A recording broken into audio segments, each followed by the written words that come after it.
നമുക്കൊരു ചരിത്രം പരിശോധിക്കാം. എഴുത്തുകാർ കൂട്ടമായി തെരഞ്ഞെടുപ്പ് പ്രചരണത്തിനിറങ്ങിയ ചരിത്രമാണ്. ഇന്നല്ല, 1962 ലോക്സഭാ തെരഞ്ഞെടുപ്പിന്റെ കാലമാണ്. തലശ്ശേരി മണ്ഡലമാണ് രംഗവേദി. ഒരു വശത്ത് സർഗമലയാളത്തിന്റെ വിശ്വസഞ്ചാരി സാക്ഷാൽ എസ് കെ പൊറ്റക്കാട്, മറുവശത്ത് മലയാള വൈജ്ഞാനിക ലോകത്തെ സാഗരഗർജനമായിരുന്ന സുകുമാർ അഴീക്കോട്, നമ്മുടെ അഴീക്കോട്. ഇരുവരും തമ്മിലുള്ള മത്സരത്തിലേക്ക് എത്തിയ പശ്ചാത്തലം ഇങ്ങനെയാണ്. 1957 പൊതു തെരഞ്ഞെടുപ്പിൽ MK ജിനചന്ദ്രനെയാണ് ഇന്ത്യൻ നാഷണൽ കോൺഗ്രസ് തലശ്ശേരി മണ്ഡലത്തിൽ സ്ഥാനാർത്ഥിയാക്കിയത്. ജിനചന്ദ്രനെ നേരിടാൻ 44-കാരനായ വിശ്വസഞ്ചാരി എസ് കെ പൊറ്റക്കാടിനെ ഇടതുപക്ഷം സ്വതന്ത്ര സ്ഥാനാർത്ഥിയാക്കി.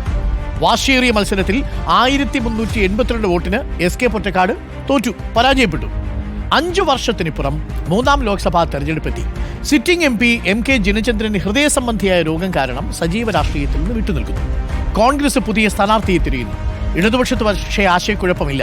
കഴിഞ്ഞ തവണ നേരിയ വോട്ട് പരാജയപ്പെട്ടു പോയ എസ് കെ പൊറ്റക്കാട് തന്നെ തലശ്ശേരിയിൽ വീണ്ടും ഇടത് സ്ഥാനാർത്ഥിയായി.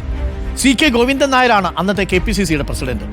ഇടതുപക്ഷം സ്ഥാനാർത്ഥിയെ പ്രഖ്യാപിച്ചയുടൻ CK ഗോവിന്ദൻ പോയത് കോഴിക്കോട് ദേവഗിരി കോളേജിലേക്കാണ്.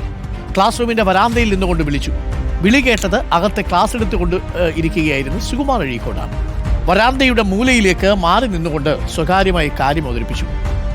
തലശ്ശേരി ലോക്സഭാ മണ്ഡലത്തിൽ കോൺഗ്രസ് സ്ഥാനാർത്ഥിയായി അഴീക്കോട് പത്രിക സമർപ്പിക്കണം. ഇടതുപക്ഷം പിടിച്ച കൊമ്പ് മുറിക്കണമെങ്കിൽ അഴീക്കോടല്ലാതെ മറ്റാരുമില്ല. എസ് കെ പൊറ്റക്കാടിനെ വെട്ടാൻ കോൺഗ്രസ് തെരഞ്ഞെടുത്തത് സാക്ഷാൽ നമ്മുടെ അഴീക്കോട് മാഷിനെ. ആദ്യമൊന്ന് പകച്ചു. പക്ഷേ എങ്കിലും ഒരു കൈ നോക്കിയാൽ എന്താണ് കുഴപ്പമെന്ന ചിന്തയിൽ അഴീക്കോട് മാഷിന് സമ്മതം. KT സുകുമാരൻ എന്ന പേരിലായിരുന്നു അഴീക്കോട് മത്സരിച്ചത്. പൊറ്റക്കാട് വേഴ്സസ് അഴീക്കോട് അംഗത്തിന് കടത്തനാട് കച്ചമുറുക്കി. ഇടതു വലതു പാർട്ടികൾ എഴുത്തുകാരെയും സാംസ്കാരിക പ്രവർത്തകരെയും ചാക്കിട്ട് പിടിച്ചുകൊണ്ടിരുന്ന കാലം. അതോടെ മത്സരം കേരള സാംസ്കാരിക മണ്ഡലത്തിൻ്റെ കൂടിയായി.